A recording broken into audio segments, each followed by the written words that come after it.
This just in, police officers in Lancaster, Pennsylvania were asking people to be on the lookout for a man who robbed a store. And I think we do have his description. Can we take that? Let's take description.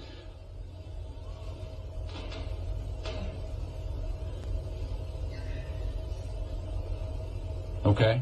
This is the guy they wanted people in Pennsylvania to be out on the lookout for. Oh no! What we're gonna do? Shouldn't he be on the run?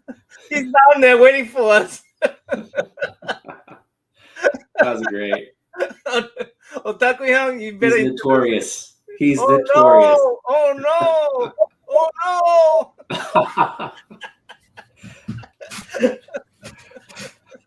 Oh, it's too good. Oh yeah. Sentencing you to 24 months in prison. Oh no. Oh no. Oh no. Oh no. Oh yeah.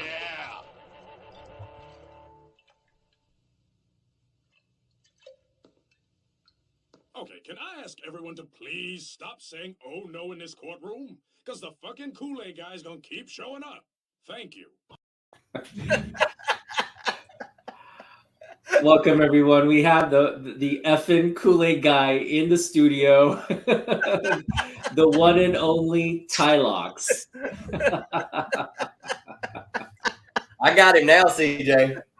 I'm gonna put him in the bathroom. Oh yeah. Welcome, Tylox. How you doing, man?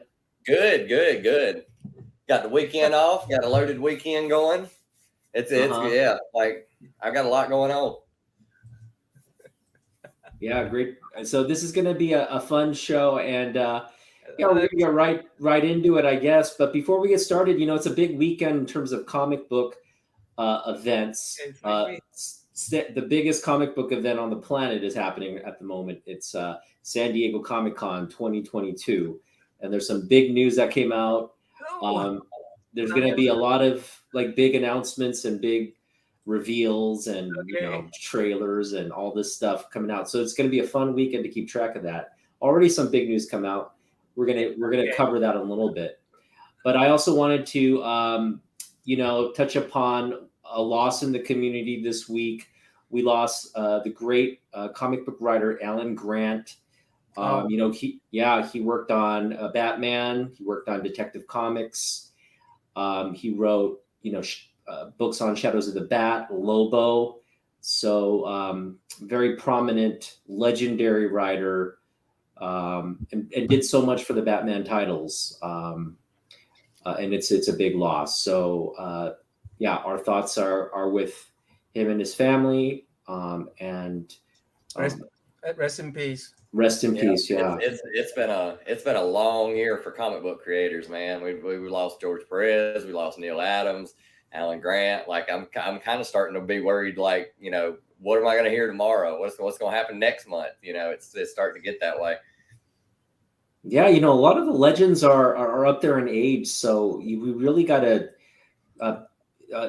treat them like the national treasures that they are. And if you get an opportunity at these cons to engage with them or hang out with them or meet them, you got to take every opportunity. So I think Canadians. Hey, hello. All right, so I think no introductions are needed, but everybody knows Tylox, right? He's such a big. Hey, Tylox, what are you drinking? Yeah, Tylox. I am drinking a New Belgium 1985 IPA. It's a good year because it's my year. The little character has the little Cobra Commander logos on his jacket. He's got a fanny pack down here on. He's got big old shades and stuff like that. He's all 80s out. So that's what I'm drinking. It is a what is this thing? It is a 6.7% alcohol by volume. Nice. I'm still trying to get my sponsorship from Yingling, but Raman Young's always drinking the same thing. He's always drinking the same thing. Always. I mean, dude, I should have bought stock in Yingling. I had a glass. You have your Kool-Aid out? Well, I had a glass of wine at dinner, but that was about it. I'm not drinking. Really, Phil? Did you give them my number?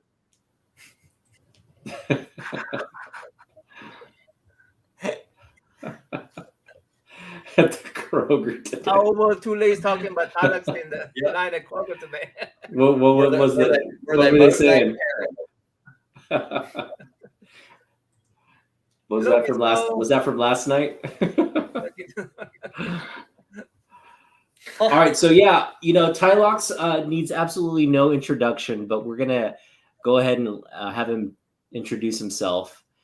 He already, as you know, is one of the more, just larger than life personalities in the community, and we love him for it. So yeah, Tylox, go ahead. Say My hello to name the good is. peoples. I was about to say my handle on YouTube is TyloxTheMighty. I got the Tylox nickname when I was in high school, I believe, or a little bit after high school. So when I made a YouTube channel, I was like trying to come up with a creative name. And one of my buddies who gave me the Tylox name was like, "You like Thor, right?" And I was like, "Yeah." He was like, "TyloxTheMighty," and I was like, "I knew there was a reason I hung out with you.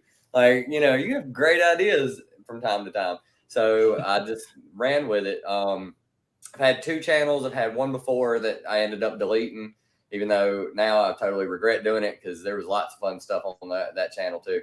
But now I'm back in it, back collecting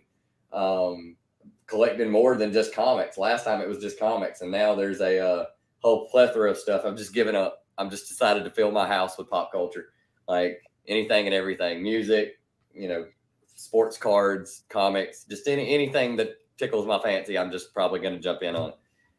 Hey, Tylox, you saw the intro screen. You know who did the intro screen, right?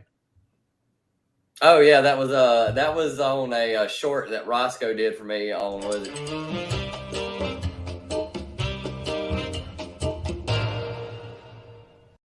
So I had to give him a really quick credit because Oh yeah, I got yeah. permission Dude, from him to do it, so. Rosko's incredible. His check your short stuff. The one he did with was it Rod the Rican? Where he's like, "Rod, get down from there," and then he falls down this giant slide and like hits the ground, and he's just like, I was like, "Yeah, that's the look that you would make when somebody fell from that high up." And yep, that's the exact look you'd make. Just like, "Are you okay, man?" You're all right. That was classic. So I had to play that, and I got permission from Rosko. So don't what do you call it when you demonetize my channel, man. I see that. I think we've already lost CJ. He probably got mad about me stealing his mascot. Yeah, maybe he's probably writing up. He's probably looking for his lawyer to sue me.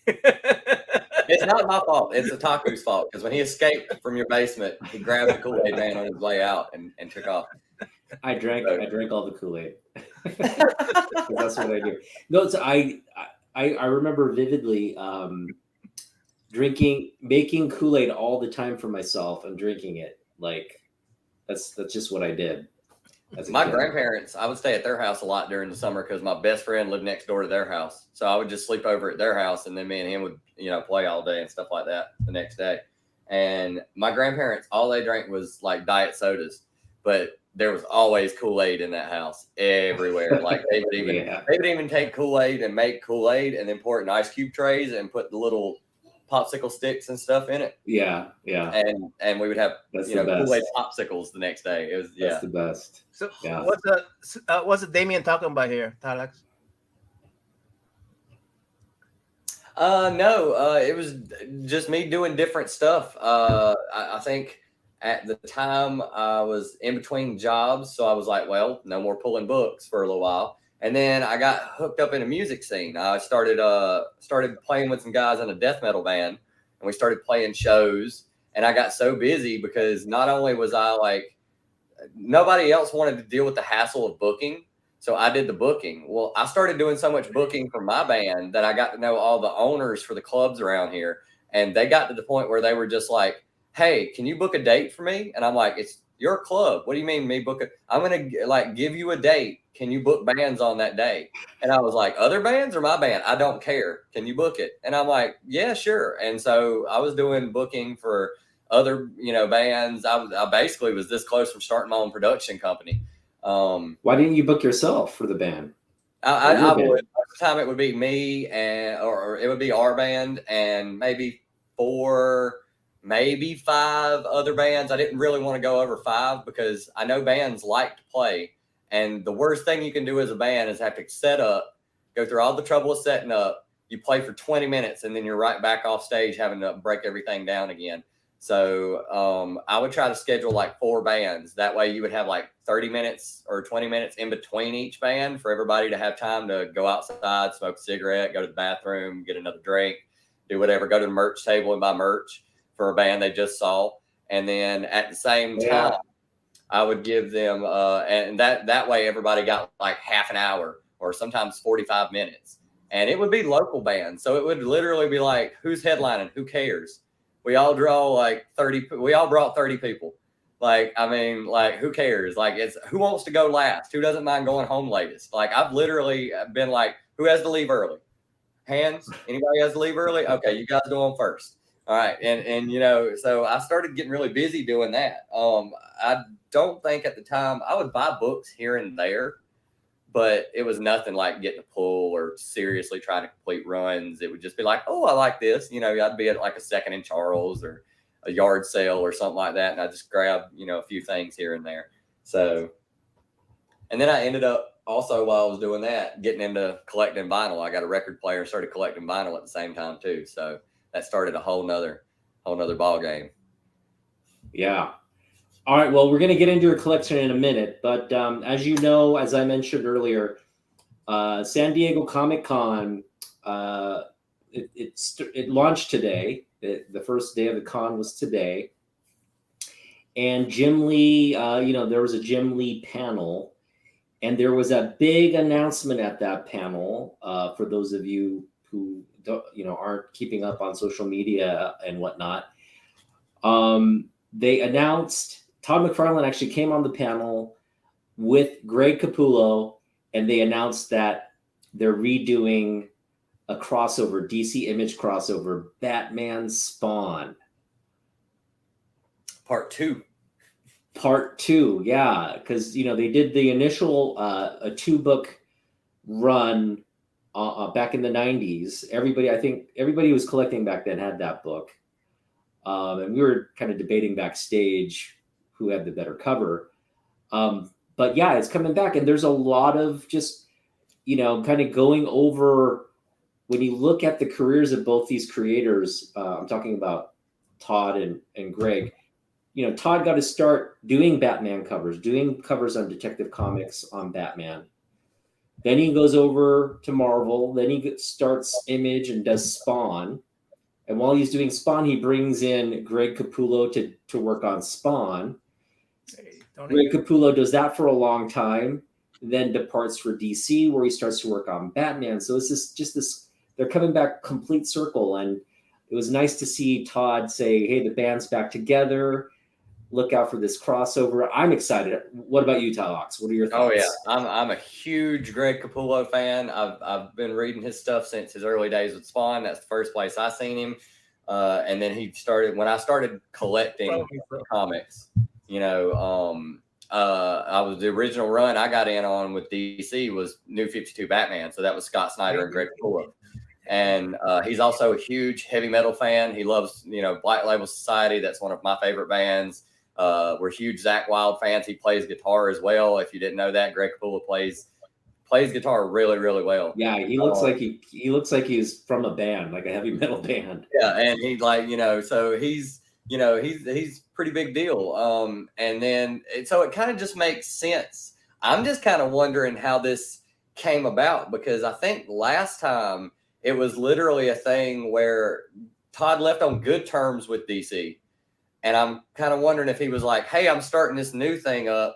Do you guys think we could do a crossover and it kind of helped promote my new thing? And I guess he was in good enough with DC where they were like, you know what? Yeah, we've never had, any problems. Let's do that. And then now that Jim Lee's like big wig at DC, that's just a no-brainer that they would have gotten to collab again. Like, yeah. Yeah, I think the networking had a lot to do with this. But I also think, Todd's toy line relies a lot on DC licensing for the toys he's producing. He's producing a lot of the the Legion of Superheroes, Justice League type toys in the Todd McFarlane line. So I imagine this has something to do with that.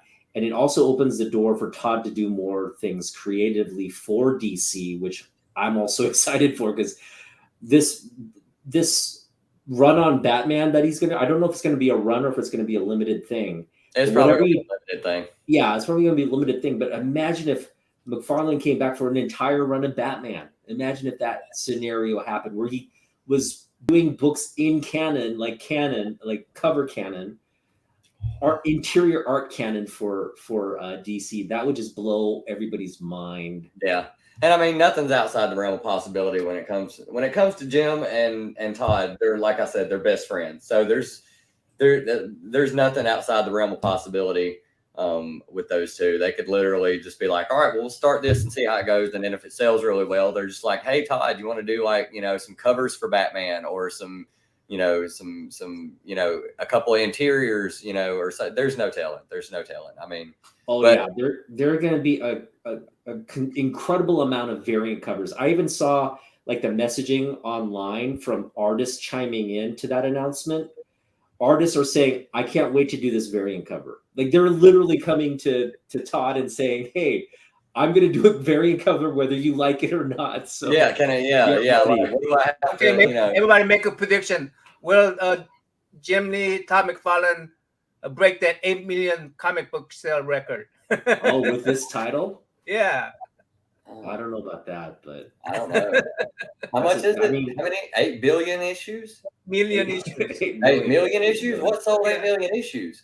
X-Men 1. X-Men 1. Did it really? That's the best-selling comic of all time. Oh, that was the best. I was thinking it would have been best of Superman. That was the record, dude. Woo! I think Jim will make sure. It doesn't break his record. He'll probably limit the print run or the distribution. We will only make us 7 million copies. Let's see. I already know. I would love to see Matina. I would love to see Matina do a cover. I would love to see Jamal Campbell. He's been doing Flash covers, or not Flash covers, Nightwing covers. And he's along that same line of like Jorge Jimenez, Jim Lee. He's along that same line. I would love to see him do a variant cover for it. Me too. I'm partial to Francisco Francavilla. I think he would do a good job on a variant cover. So yeah, this could possibly break my bank for a little bit. There was one week where I had like 8 Batman covers, and then. No, literally everybody's going to do a variant cover for this. Like you can expect every major, creator and even some of the minor ones to just come out and do something Spawn Batman related. And there are going to be a lot of retailers, commissioning these books with different artists. Mm-hmm. So you're just going to see a lot of ratio variants, like really high ratio variants. Oh, could you imagine if they did a blank cover? Spawn Batman blank cover. Oh my goodness! Like that is coming. That's going to be coming for sure. Yeah. But yeah, I think you can also bank on a Jim Lee ratio variant. Whether it's going to be 1 in 25 or 1 in 100, we'll have to see.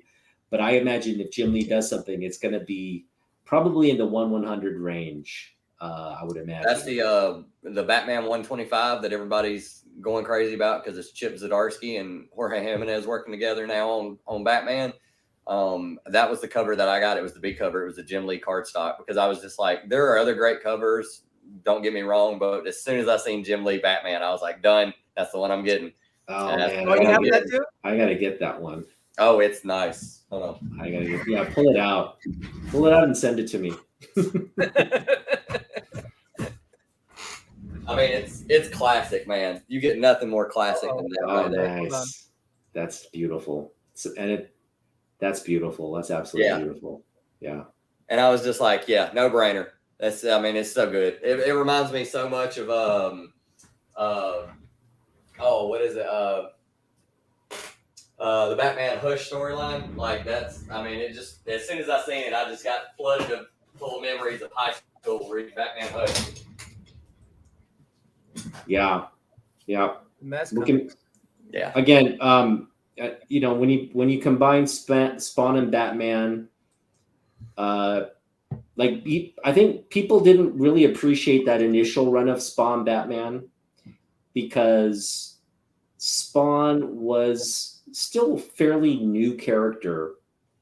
And really it sort of that crossover really was kind of unbalanced in the sense that there was more weight in terms of the Batman title. But I don't think you can make that argument now because Spawn, you definitely can't make that now. Spawn is like, in terms of comic book popularity, Batman and Spawn are like at the top. What if they did a Batman family versus a Spawn family?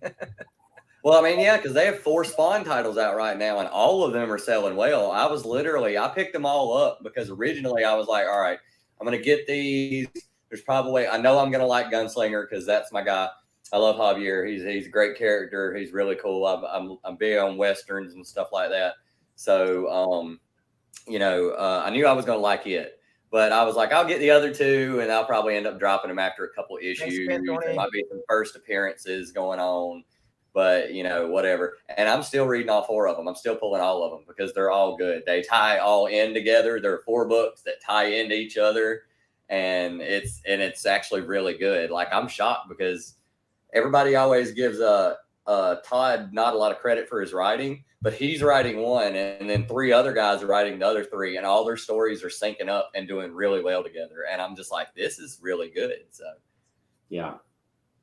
Well, so even though McFarlane, even though it was his creation, he started the book, I don't think you would have had the longevity of the title were it not for Capullo, because Capullo just added an extra layer of cool factor in the art and in the design, and he just brought and this is Capullo's a guy who really came out of nowhere. He's just kind of like, he wasn't your like classically trained comic book artist. He kind of just got his start from enjoying doing drawing and doing art, and McFarlane kind of gave him his first big break because he was getting denied everywhere else. Yeah. And he really perfected his craft there at Image. And now, man, so let me put that question to you and all the members in the chat. Who did Spawn better? Was it Batman? Was it Greg or Todd? Who did Spawn better? I'll put that question out there to you. I'll always have a soft spot for Todd because I grew up admiring his artwork and I liked everything that he did. But to me, I think that Greg's a little bit better. Greg's he's kind of got a touch of Todd in him, but at the same time, he's got a touch of Jim Lee in him too. You can see there's some Jim Lee influence in there. So he literally just he just cherry picked all these influences from all these people that I grew up reading and just kind of mashed them all together, and it worked. So I would have to say Greg would probably do a little bit better. From the chat room. 2 Todds? Yeah, 2 Todds from the chat room. Everybody's going Todd, huh? Yeah. My vote is for Greg. I think I was about to say it's really close, but I think Greg just barely edges. I'm not a huge Spawn fan, so. So no vote for Naman Young. I'm going to go with Greg just because if you look at the progression of Spawn, the title, again, I think Todd takes it only so far. The title only goes so far with him. Mm-hmm. And when you look at Capullo and he did the meat of the middle books, right? He did the meat of the middle books. And he did it for so long. He really carried that title for so long. Yeah. And you look at what he's done with Batman. There. You look at what he's done with Batman. And in terms of just, Todd got out of the whole comic book kind of drawing and artistic game a long time ago. And Capullo's been doing it since. And he's just come out with a steady stream of work and just top-notch stuff. So, yeah, I think if I had my choice of who did the better Spawn, it would be Capullo. There was a cover. I do like the Gunslinger design, though. I do like Gunslinger design. Yeah. I think that one you have is Brett Booth. And No, it's Kimball. That's J. Scott Campbell. Yeah. What? I didn't get that one. I need to get that one. Where's he? Oh, you just put that on Tylox's radar. Oh, okay. That's a Spawn Universe book. I got the Capullo cover. Yeah, I got the Capullo cover because I think that was a great. Get the Capullo cover. Get the Capullo cover. Yeah, I've got it. Capullo Gunslinger. That Capullo Gunslinger Spawn is the book, the variant cover to get, in my opinion. You're talking about the one where not the McFarlane one with the smoking gun, but I'm talking about the one where he's on the horse. Oh no, I take that back. I was wrong. I got the King Spawn Capullo variant is the one nice. I got. But for Spawn Universe, I got the other J. Scott Campbell cover. Ooh. Yeah. Who's that? This Lady Spawn? Scorch. She Spawn is her name. Yeah. But it seems like a working title name, but her book itself is a Scorch book, which is one of the ones where I was like, I don't know if I'm gonna like this for long. And then now I'm like, this is really good. So yeah, J. Scott on that one. So there's two of those, and then that's the Capullo. All right. One of the ladies that J. Scott drew that's not similar to other faces. Well, there's trust me, I've got some J. Scott Campbell. Trust me, I've got some. Well, let's go. Yeah, that's a good segue. That's a good segue. Let's get to your books. And as you show off these books, I want you to also share with everyone your origin story, how you got into books, why you started collecting, why you love pop culture and comics in particular. Well, comics is easy. I can't draw at all. Like if you've ever seen, I did one episode of Spine Ticks where I did the drawing challenge, and I drew Dead Man taking a crap on the toilet, and I sent it to Evil Mike. I don't know if he still even got it, but it is the worst drawing you've ever seen. So I can't draw. So hey, that's a funky vest. Yeah. West. So I can't draw. So anybody who can draw really well blows my mind that they can do this with pens and inks and that it comes out looking as good as it does.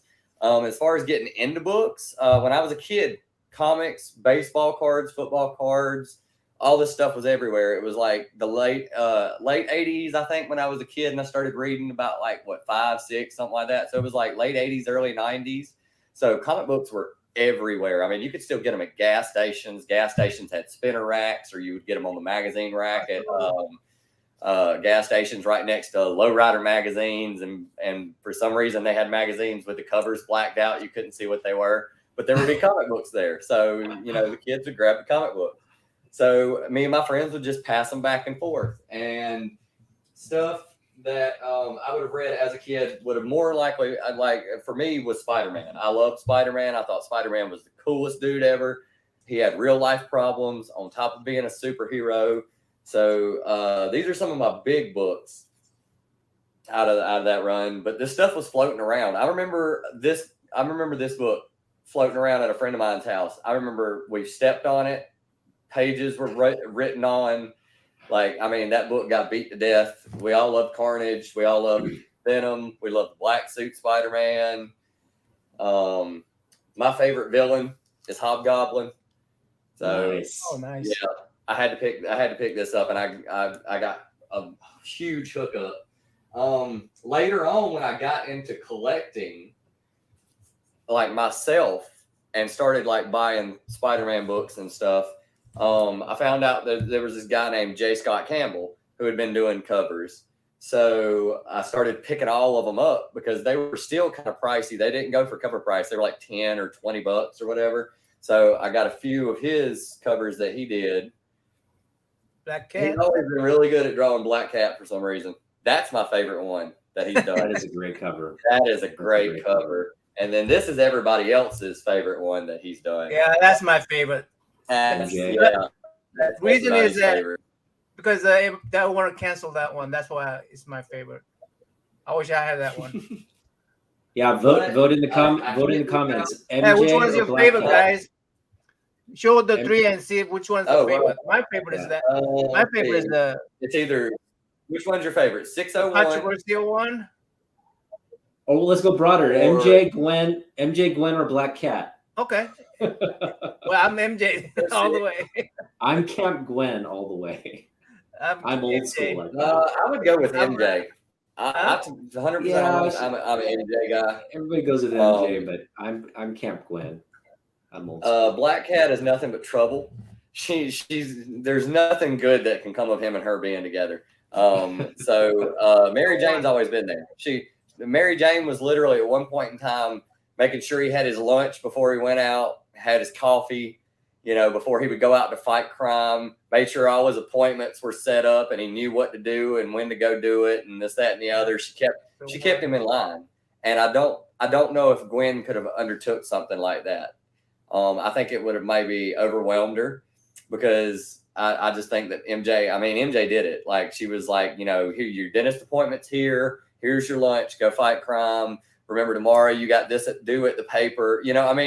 She was always, making sure he was. And then she always had fun with him too. They always had fun as well. So it wasn't like she was like, had her finger on him and stuff like that. So I'm an MJ guy all the way. But Gwen with the Miles Morales in multiverse is fine. I think you can't say Spider-Man and not show some Todd. This cover that he did a lot to Action Comics #1, and even down here on the little thing, he says, "What does it say?" It says McFarlane, but he also says Siegel and Schuster, so he also gave them credit. And then the big one, the first one he did, 298. Black suit, incredible cover. The white cover with all the stuff going on. That's like, look, I love his webbing. His webbing is my favorite webbing because look at that. That is ridiculous how much detail is just in the webbing. So then Todd left Marvel and he went to go do Spawn over at Image. So you got to have a #1. You got to have the big boy book, which is the #2 because it's got like 3 first appearances in this book. And that cover has become iconic. Like for some reason, Spawn and crosses and graveyards is just iconic. Okay. Yeah, the first 20 Spawn covers in that run are all iconic. Yeah. Oh my God, like the Violator cover. Yeah. So he went and did his own thing.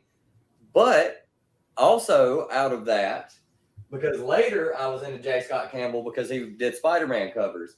Well, also because of Image, this book, Image and Valiant, this book came out. And you know what this book is? That's the one with. Is there a like a preview? It's the first appearance in it. It's basically like the guys from Image and from Valiant got together and did like bunches of little short stories. The cover is done by Mark Silvestri and Jim Lee, but inside is the first story of the Wildcats group. Oh, Gen 13. Okay. Gen 13. Oh. And when I was a kid, man, Caitlin Fairchild stole my heart, man. That's probably why I like MJ so much. Redheads, man. Like, I don't know what it is, but this was some of J. Scott Campbell's first work was Gen 13. He also did one with Jeff Smith, a Bone cover crossover that he did with them. But then on top of that, there are other people that worked on Gen 13, and these are the books I read as a kid. So I got hooked up because Adam Hughes. Wow. He did Gen 13? Then as a kid, you got to sneak and see covers like this. So you got a little bondage action going on. And then, Jim Lee wasn't going to turn down doing Gen 13 covers. Jim did a bunch of Gen 13 covers. Oh, yeah. A bunch. So, yeah, like because of Todd and because of Jim, they really shaped my childhood as far as the books that I read. They were everywhere. Even when they went and started the new company, their books were everywhere. And it was some of the first stuff that I ever read. So it was basically their version of Marvel, X-Men, Spider-Man, and then their independent stuff on top of that. I'm not surprised Gary likes Gen 13. Yes. Some female characters, right? Yeah. And to be honest, it was really weird because it's really weird because when I was a kid, my parents, like your parents would hate you reading these books because they were like, you don't need to be reading that. And you don't need to be seeing that. And now that I'm older, I'm like, you guys have no idea. Now there's like X-rated covers. You have no idea. Like that was tip of the iceberg. You complaining about that was, at least they had clothes on back then, you know. So now they don't even have clothes on. How old are you, Tylox? I am 37 years old. I'll be 38 in March of next year. And I still look this good. So That cat was, man, that jump was beautiful. Cats. that's So- it. He's everyone's favorite. YouTube has adopted him. And they think he's adorable. And he's pretty sweet. You know, I have a black cat too, so we have that in What's common. yours named?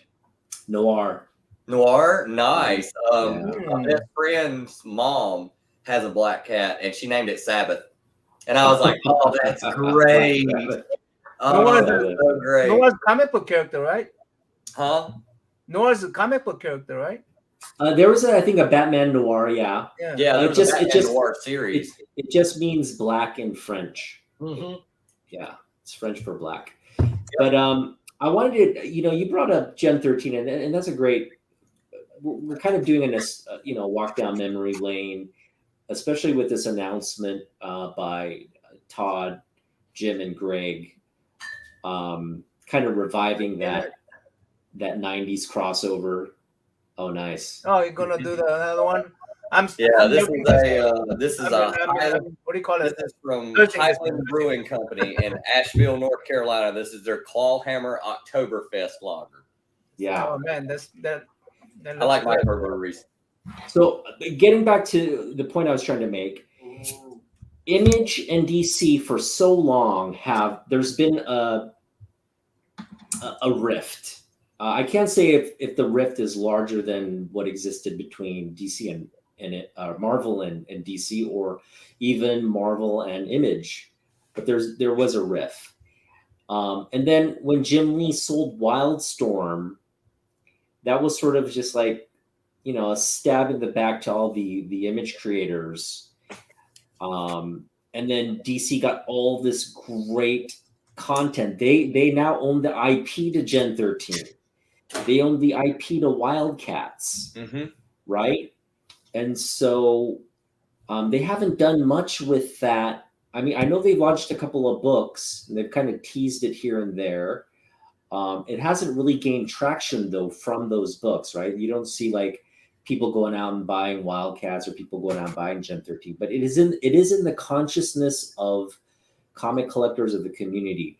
Now with this sort of Image DC crossover, I really see as a strategic move on Jim's part to integrate more of these, so create sort of this fervor for Image, right?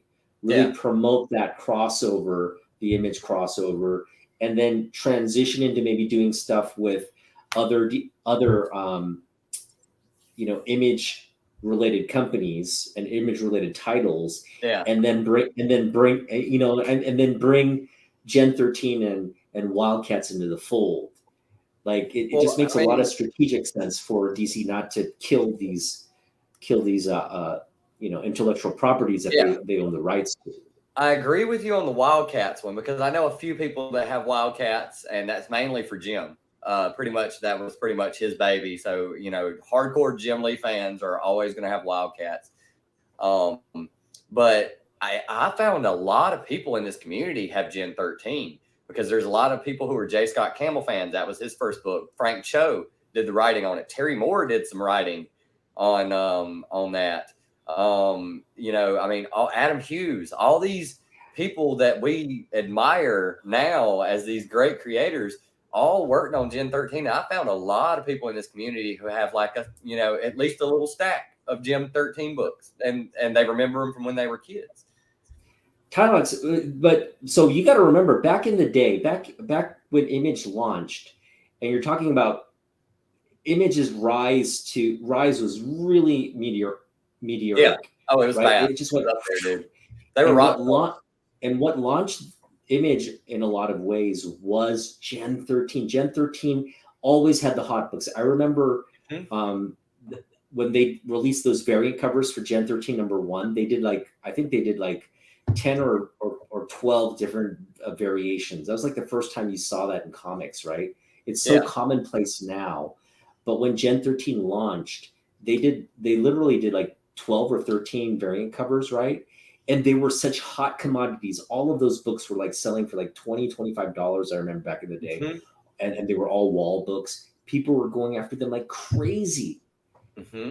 And now they're all like dollar bin books. But my point is they were at the top of the comic book pyramid in terms of popularity back then. And I think for a lot of collectors still, they all read Gen 13. It was a very Gen X oriented story. So for people like me who are Gen X, it's just my generation's comic book, essentially. These characters represented who I was in terms of my age group and demographic, right? Gen 13, Gen X, a super teen. So if you guys become my age, then those books will be very popular. Probably. You got to think it's nostalgia. You got to think people like my age, and I'm assuming Taco, you're around my age.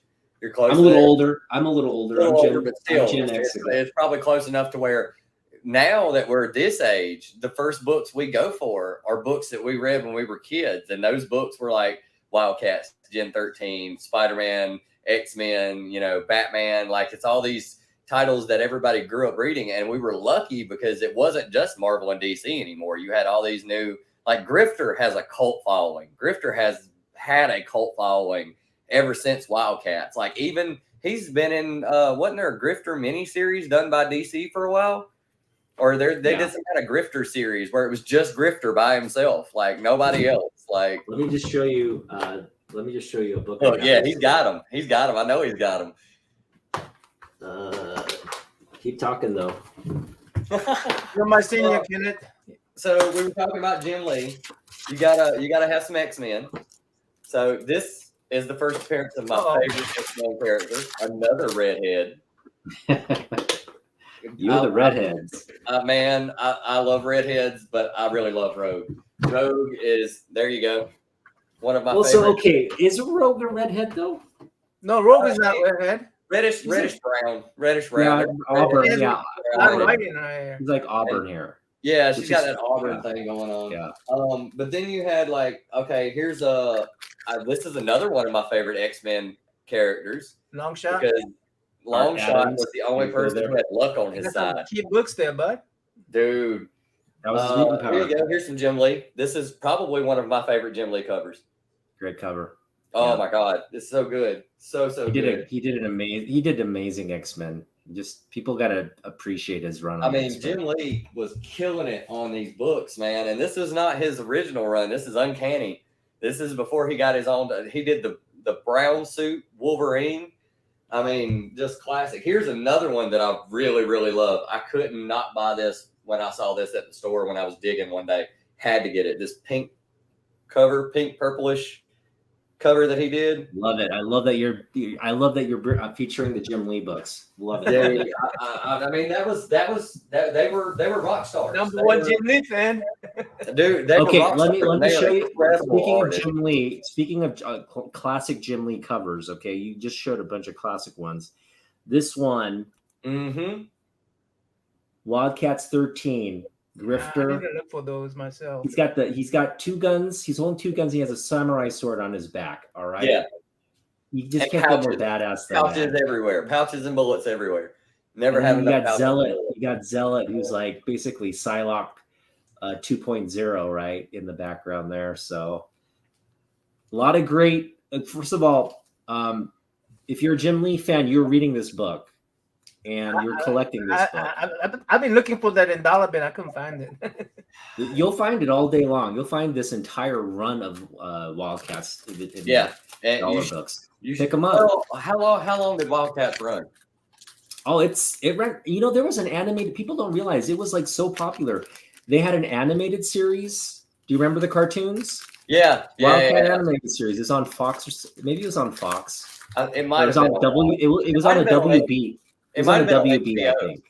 I think it was on Or maybe HBO. HBO. Anyways, on Yeah. one of those. Because Spawn had an animated series on HBO. Because I had to go to a friend of mine's house who had HBO to go watch the Spawn. And my mom was like, "Why do you want to spend the night at his house this one night every week? It's the same night every week. What is going on at his house that night every week?" And I was like, "Look, he has HBO. There's a cartoon we like to watch." And she's like, "What is it?" And I was like, "It's Spawn." And she was like, "That comic book that I told you not to read." So, and I'd already been going over there for like a month and a half. So for like 6 weeks, I'd already been sneaking over there watching it. So she was just like, "You know what? Yes, you can go over there and watch it. I don't care. You're going to find out a way to do it anyway. It's probably going to come out on VHS, and then you'll just watch it on that." Yeah, I mean, I remember hearing a lot of good things about that Spawn HBO animation. Man, it pulled no punches. That Yeah. was one of the most brutal cartoons I've ever seen in my entire life. That and Aeon Flux was two of the most brutal things I've ever seen. Yeah, Aeon Flux is good. Aeon Flux. Wow, you guys, that's a. Back in the day. I never knew that was a comic book. I saw an animation. I was about to say, I knew it was animated. It might have been a comic book. Probably was at some point. It was the early 90s, mid 90s. Everything was a comic book. Yeah. Well, I mean, I think it started out as an animation, but yeah, it had just. Yeah. It's one of those for adult animations. Yeah, to stay up and watch it late at night on MTV in my neighborhood. Yeah. Which I wasn't supposed to be watching either. So. Well, this is just great because it's bringing back a lot of memories about the 90s. Great, it was a comic collecting boon, but it was great because a lot of content came out, a lot of great crossovers. Basically all the gimmicks you see today in comic books, they were invented by the Image guys. Yes, it was on. Yeah, it was on MTV. It was on MTV. So was the like Max. Beavis and Butthead, and then Aeon Flux after it. And then the Max. Do you remember Sam Keith's The Max? That was on MTV as well. I have a VHS Aeon Flux. They also had the Tick. On MTV. They also had the Tick. So Gen 13, the Max crossover with Sam Keith. This is. It's all there. All this is our childhood. I mean, it's great stuff. Good night, Alex. Good night, Alex. Good night, Alex. So yeah, this was a one shot. This was a one shot they did in. There's not even a date on it, but it's probably like 93, 94 or something like that. But yeah, I mean, it all crossed over, and they're doing that now. Now there's all kinds of crossover stuff there's some stuff that is going on, and then there's some stuff that should be going on. I want to know why Angela's not in the MCU. She should have been in the last Thor movie that just came out because everybody else is in it. She's coming. Yeah. I was about to say she's also a redhead. Who's not into you? Angela. Angela who? Angela, she's now an Asgardian, but she started out as an angel, a Spawn killer. Thor's that. sister. That's a Capullo cover, right? That's probably. That's a McFarlane cover. Yeah, that's McFarlane. There's another. I'm thinking of Angela, the miniseries. That's the miniseries. That's the one with where they sue each other, right? Is that? Yeah, that's the one that does with this lawsuit. Yep. I gotta pick up more copies of that. If you want to get to the Capullo stuff, here is my favorite Capullo Spawn cover, hands down. Period. It was a Christmas issue. It's very festive. Spawn. Me too, Santa Captain. Claus. Oh wow! Greg Capullo Spawn Santa Claus. Look at the blood coming out of the bag because he's got something mean, some horrible dude stuffed in the bag. I'm telling you, like for those of you who said Todd did the better Spawn, gotta disagree. Greg is really good. I will say Greg this: is good. Todd has done more for the comic book industry than Greg probably ever will. But as far as artwork goes, I love Todd to death, but I think Greg just beats him by a hair, man. It's because he's a mixture. He's a huge mixture of everybody who influenced us, who Todd was friends with. So And there, to be honest, there's a few panels in the Batman run that Greg did where I saw like a little Neil Adams here and there, or like a little, there was one panel I seen and I was like, why does this look familiar? And I started looking at it and I was like, and I started looking at an old Spider-Man book that I had and I was like, did he kind of take a little from Gil Kane and do this one panel? It was just one panel, and I can't remember which issue it is, but there's one panel where I was like, it's a little Gil Kane-ish. Like, so it's literally like he just cherry picked all these great artists over the years and just, took little influences from them. So I would say Greg got my vote.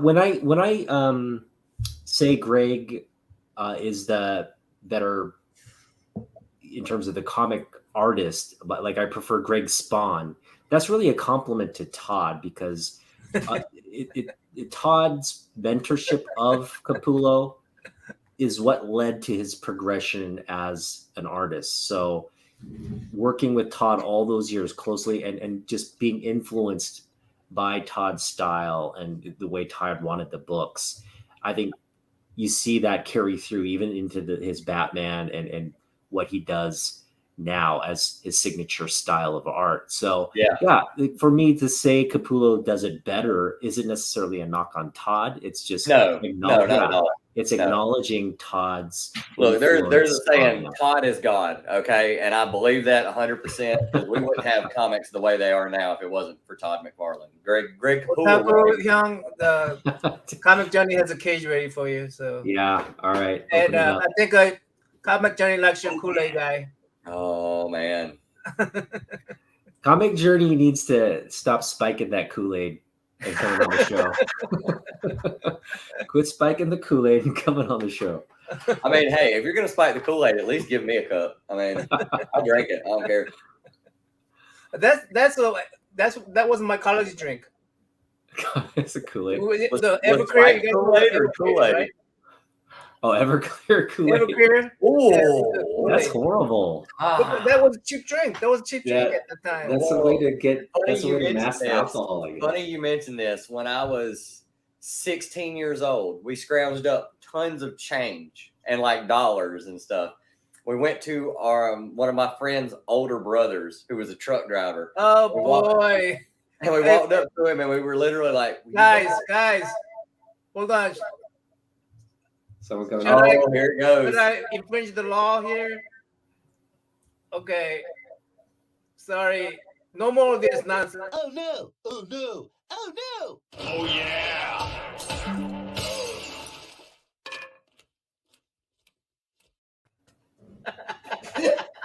I completely, and I have watched every episode of Family Guy and completely forgot about that part until you played it. It was so good. It caught me off guard so bad. But yeah, we literally asked a friend of ours' older brother, would you go buy us some alcohol? And he was like, what do you guys want? We were like, Everclear. And he was like, holy crap, you guys want to get drunk? And we were like, will you do it? And he was like, have you guys ate today? And we were like, no. Long Island iced teas. Yeah. And he was like, have you guys ate today? And we were like, no. He was like, get in the car. So he drove us to McDonald's in his Camaro. And he was like, order anything you want off the menu. Supersize it, get a triple, like anything you want, I'm paying. Don't worry about it. And he bought us food. And then I think he ordered us a pizza later on that night. He called a pizza in and had it delivered to the house later that night. Nice. And we were going to eat it.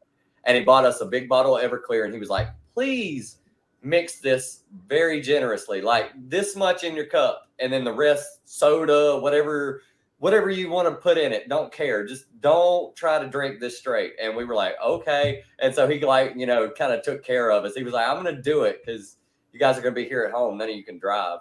So like, it's not like you're going to go out and wreck your cars or anything like that, but you're going to be at home with mom and dad. So they'll keep an eye on you. He came back. Lemonade. Yeah. That's hey, Rosko, have you seen the intro? Bad idea. Rosko coming up with the bad ideas. Everclear Wawa lemonade. Let me. Hey, I just want to thank you for using your clip. So let me go ahead and play the clip. I mixed my.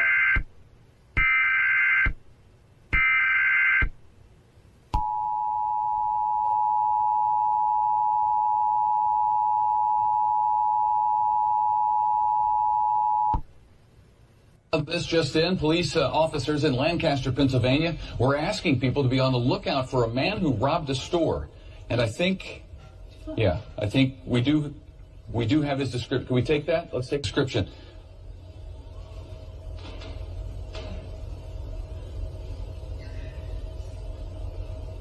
Okay. This is the guy they wanted people in Pennsylvania to be out on the lookout for. Thank you, Rosko. Hey, Tylox, shouldn't you be on the run? all I can say is hide your wives and girlfriends.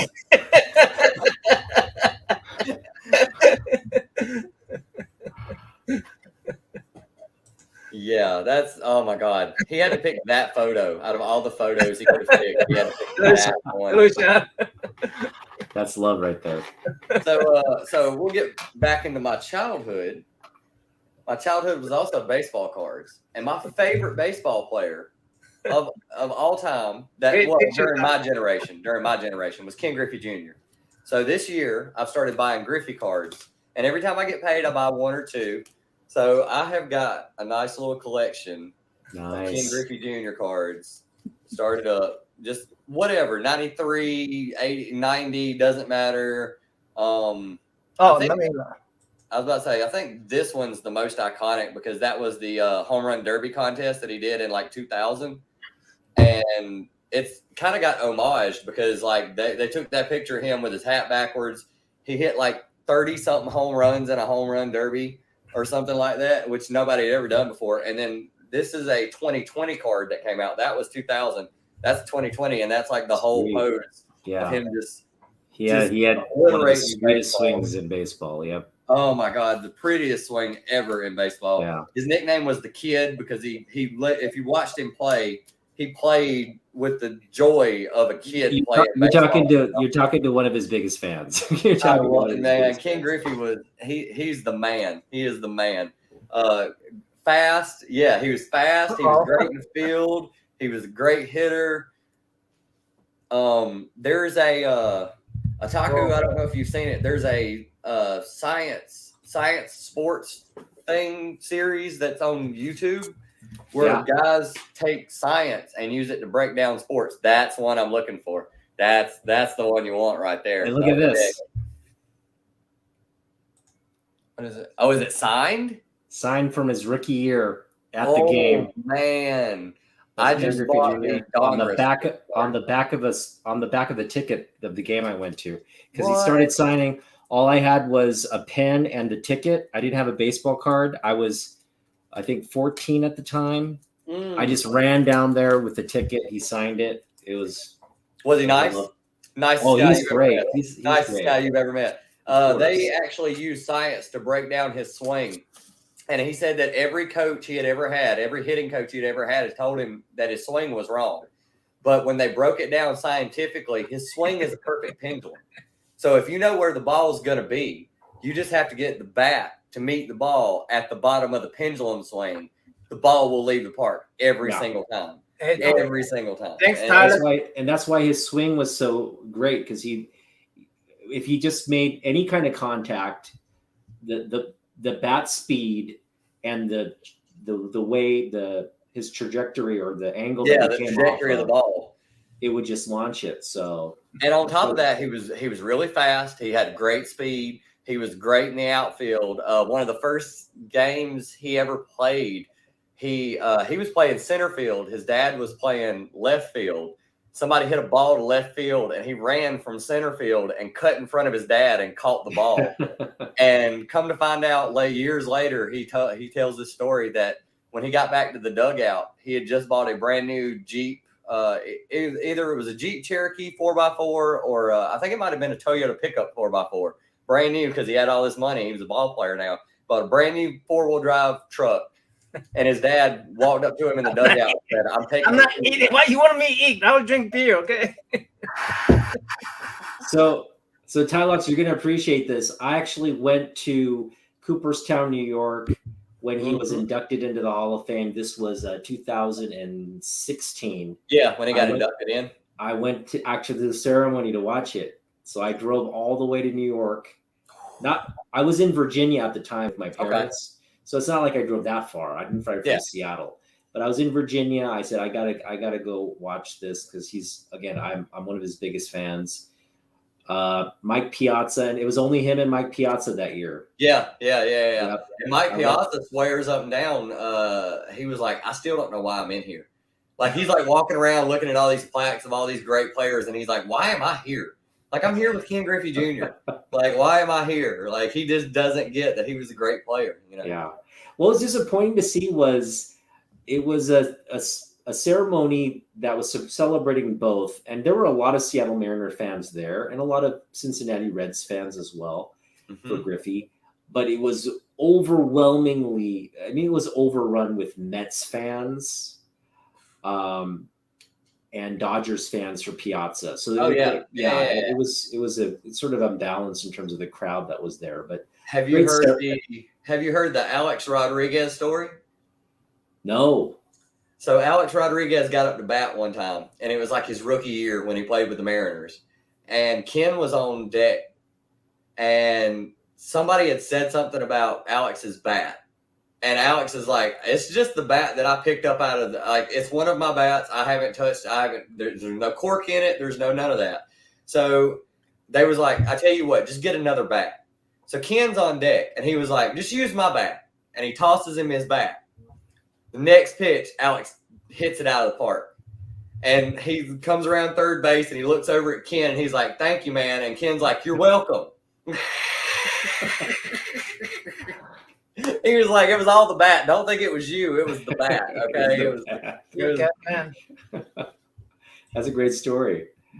Yeah, people forget they were, when Alex was a rookie, he came up with Ken Griffey and had a great mentorship with Edgar Martinez and Jay Buhner. Yep. That team was great. Stacked 95 So 95 team. So Tylox, you got anything else to show? Yeah, I got some vinyl. All right. Because I know you like vinyl. Love vinyls. Oh yeah.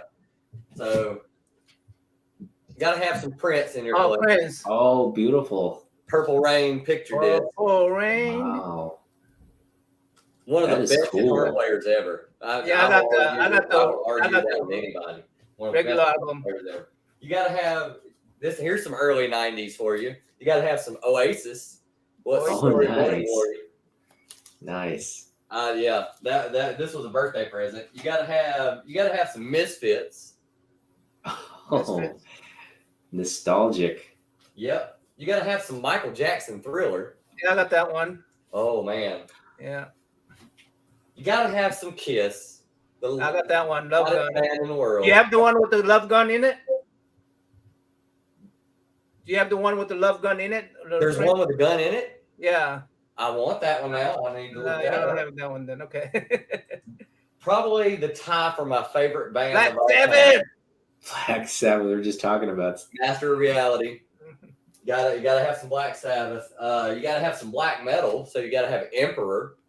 Anthems at the Welkins at dusk. That's You got any? So you got any Iron Maiden covers? Because they always have the best album covers. I do. I don't have it in here, but I can grab it real quick. Yeah, grab it real quick. I like the what are the dead what is it called? Deadheads, what do you call it? Grateful Dead. Yeah, Grateful Dead. They make awesome looking covers. Grateful Yeah, Dead. they had great covers. Yeah. They always had the great T-shirts too, the tie-dye T-shirts. Yeah. Well, I mean, if you say Iron Maiden, everybody thinks Number of the Beast. Yeah. I mean, which I was a fan of Paul Di'Anno, the first album. I like Paul Di'Anno's vocals, but Bruce Dickinson is the man. That is a wicked cover right there. What is this Comic Journey's obsession with me eating something? Weird how eat it. You gotta have some Death if you like death metal. Yeah. I love Death. They were the band that perfected death metal. You gotta have some Megadeth. That's a great cover right there. I love what's his name? What's their mascot's name? Was it Mick Rattlehead is his name. Rattlehead. I love it. Here's the other band that ties for my favorite band of all time, Manowar. Metal, cool, 80s, just loud, not complicated, maybe the solos were complicated, but just driving me. It kind of reminds me of Judas Priest, but like a little more thump to it. So you got to have some of that. You got to have the band that defined my high school years. Metallica, yeah. That's my favorite Metallica album, hands down. Master of Puppets. Yeah. God. And then if you like death metal, last definitely not least, you got to have some Cannibal Corpse. Oh, That's hey, there good goes some cover. eating stuff there, buddy. So yeah, it's become a thing. Collecting has become a thing, and I don't regret it at all because I have so much great stuff. Like I mean, I can read comics while I listen to records, while I buy baseball cards for $1 off of eBay. Like I just love it. It's encompassing my life, and I don't need help. I need more money. That's what I need. You need to collect money. That's why we I think you're just a great community member because you carry that passion for collecting, and it for me, I got to give a shout out to the older guys that I met on YouTube, guys like Sleepy Reader 666, Howler Mouse, Captain Strange Life. All these guys really, when I started seeing their collections and the way they talked about comics or records or anything else, the way they talked about the passion they had for these things, it ignited something in me to where I was like, you know what? I want to get the things that I love to get and that I remember getting too. Like, I have my first Batman issue that I ever bought as a kid. It's not the same one I bought as a kid, but I went back and years later and I was digging through boxes and I was like, oh my God. I remember that I have the first Uncanny X-Men that I ever bought, like from Walmart when I was like, with my own money. It was the same month, same year. I just grabbed them off the spinner rack that they had at Walmart. And I immediately grabbed it as soon as I seen it in the dollar bin. I was just like, oh my God. And it immediately made me remember reading it as a kid, then going outside, playing baseball with my friends, wrecking bikes, almost breaking our arms or our legs, watching the X-Men cartoon show. And then the next, for the next 2 or 3 hours, me and my friends would get together and argue over who was going to be Wolverine. And somebody would gripe because they had to be Cyclops. And, who got to be Gambit, and play X-Men or play, all the, like all these things we just saw on TV. It just brings back great memories, and it makes new ones too, because you get to meet new people, you get to go digging with new people, you get to hang out with new people, and you don't even got to do it live. You can do it, through the internet. Live is better, but the internet's a nice substitute too. YouTube is a good substitute. So I got to give a shout out to those guys because they were the ones who pretty much ignited that fire for me. Maybe to my detriment, but we'll see. Maybe this reminds me of did you ever listen to Meatloaf? Yeah. I love Meatloaf. my dad loves Bat Out of Hell. That's one of his favorite albums of all time. And I think the first time I ever got introduced to Meatloaf was through Rocky Horror Picture Show. Yeah, right. You guys watch that at theaters with the throwing rice? Yeah. There's a theater a couple towns over. It's an opera house, but on Halloween they show Rocky Horror Picture Show, and we dance down the aisles doing the time warp. We throw rice. We shoot each other with squirt guns. Yell, "Damn it, Janice!" at the screen. Stuff like that. I mean, it's a lot of fun. Like those things have become an event. They're not just a movie anymore. People go to watch those every year to have fun with people they've never met before who love this movie. So man, I have not done a Rocky Horror Picture Show since like high school. Yeah, college. Yeah, we do one every year, 2 towns over, and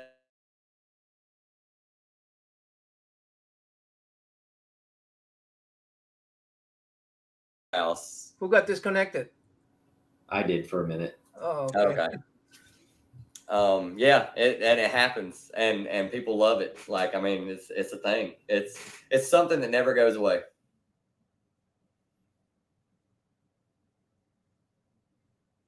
Am I last man standing?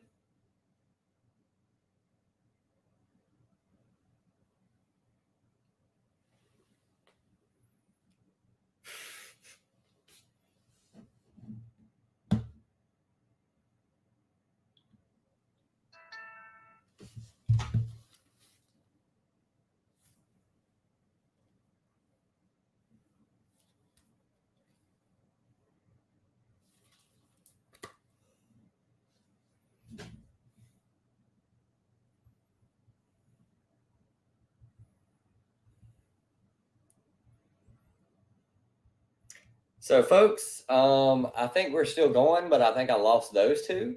But since I'm such an engaging personality, I guess I will go ahead and say for the other two, if they can't get back in, yep, looks like they're dropping out, that we appreciate everybody for viewing, for watching. I really appreciate everybody who subbed to my channel, who follows me. Okay, never mind, we're back in. I'm back in. Okay, I was outroing it. I was doing it. I was gonna do it, but at the same time, I don't think I could stop the stream by myself. That was on. Yeah, I think Naman was having connectivity issues, so we can just continue with the broadcast, and we're about finished anyway. Yeah, we're getting there, and yeah. So yeah, I got to give a shout out to those guys. Like some of them still have channels. I know Sleepy, of course, has a channel. He was just in the chat. Howlermouse still has a channel. Captain Strangelife has a channel. If you want to see something amazing, he did a room tour about maybe about 7 years ago. He did a room tour. It's not just one room.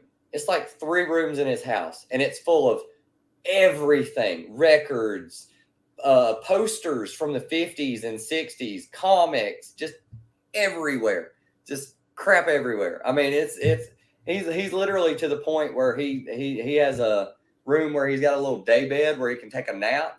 He can't even get to his day bed now. There's so much stuff in that room, but he can't even get to it. He's got filing cabinets full of comics. Is that what you're envisioning though? Your collection, yes, where it's headed? Yes. Yeah. Like, I literally want people to walk around my house and just be like, there is stuff everywhere, and it's not junk. Like literally, it's all like cool posters or pictures or artwork or like comic books, records. It's just everywhere. It's like this guy just collected everything. Like hey Bookworm, how you doing?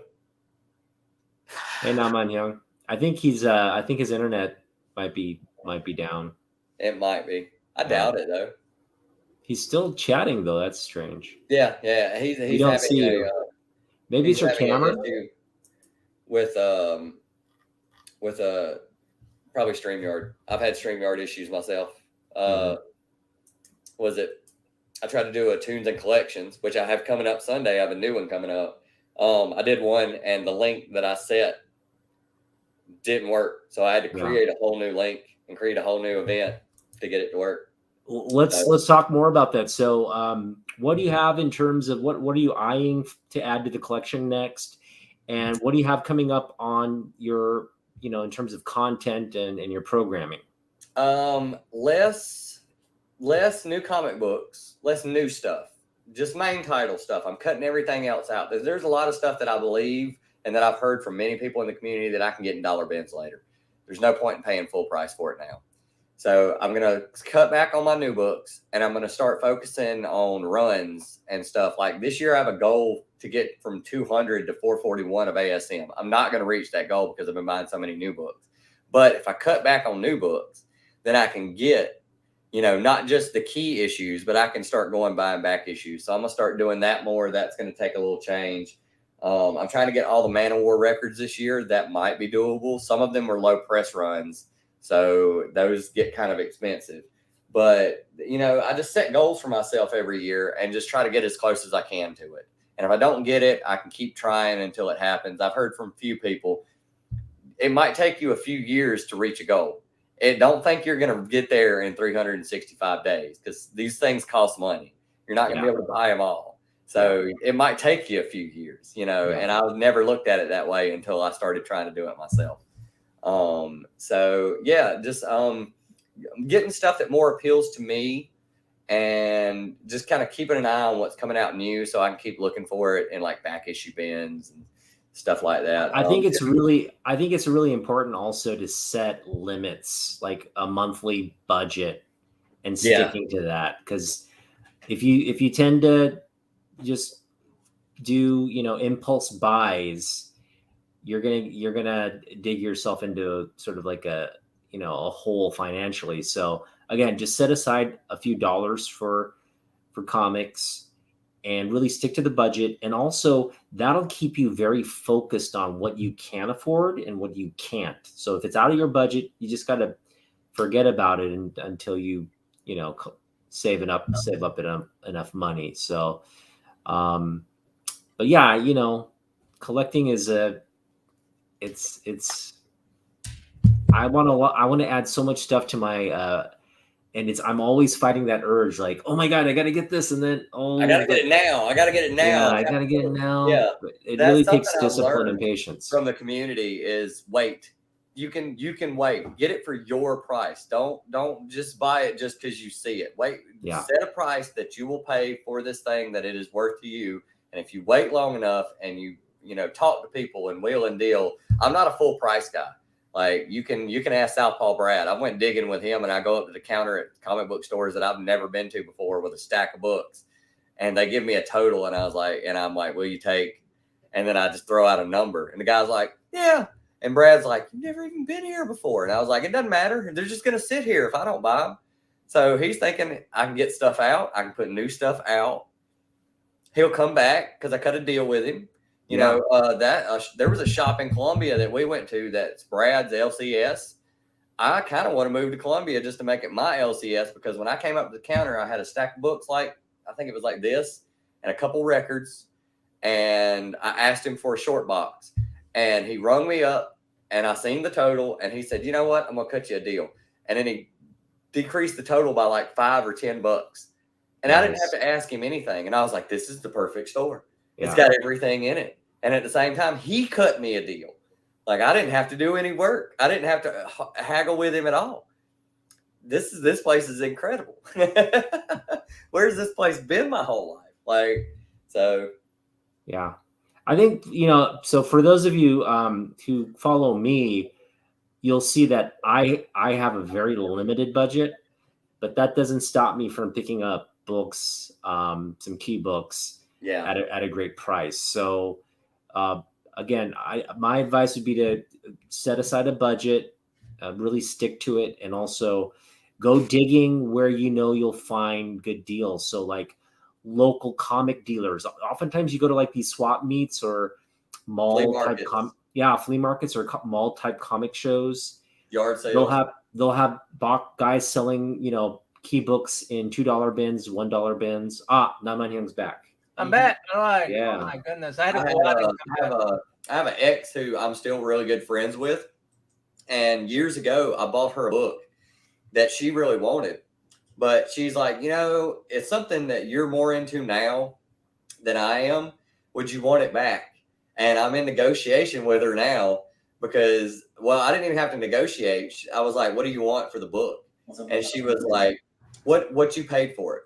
Because I bought it for her. She's like, whatever you paid for it, which was like $150. She was like, come up with that and I'll sell it back to you. And it's the first appearance of Black Cat, CGC 7.5. Whoa. And I'm like, yeah, will you take payments? She was like, I sure will. So I'm like, in the hunt now to start, I'm going to give her like $50 for like 3 paychecks and go ahead and put that back in my collection because I was like, man, that's a book that I'm going to want anyway. You're saying you're not interested in it, anymore. So, if you're going to let it go, I'll definitely buy it. I'll buy it back from you. And I bought it anyway. So she would be making money off something she was making some money off something I bought. That's sneaky. Anyway. Yeah, no, that's man, that's a great story. So you stay in contact with your exes. That's interesting. Actually, I end up being really good friends with all my exes. Like they're mad at me initially because we break off for whatever reason. But normally after about 6 or 8 months, maybe a year, we end up talking again. And it just becomes a thing where is it friendship with benefits though? Sometimes.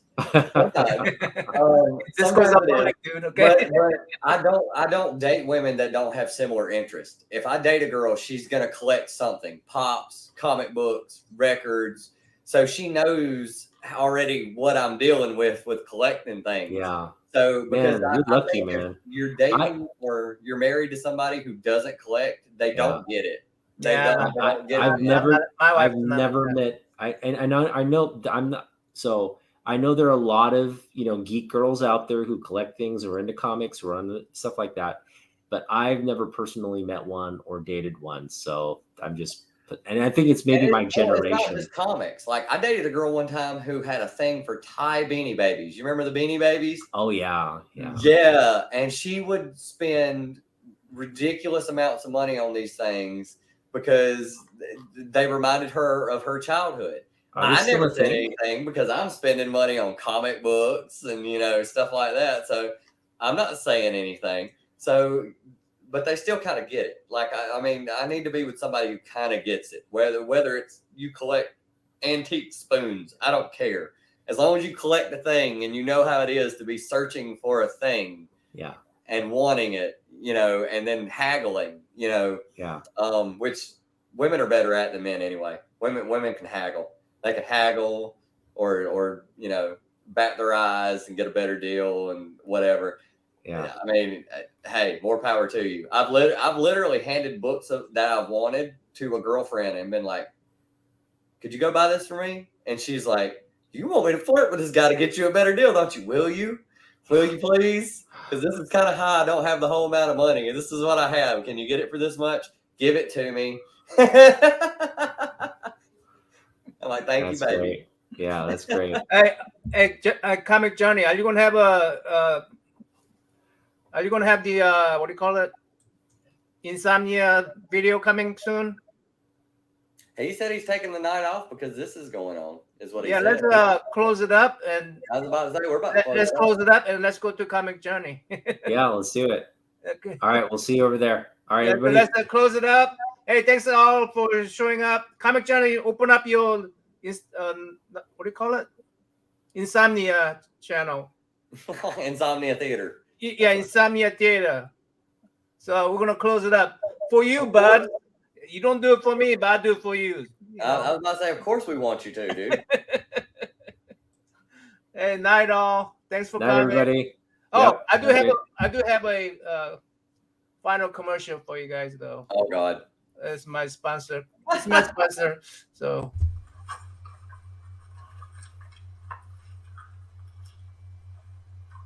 oh my God. Oh, so good. Oh, gosh, just how I remember. Yeah, just like that. Yeah, Daddy likes that. Wacko.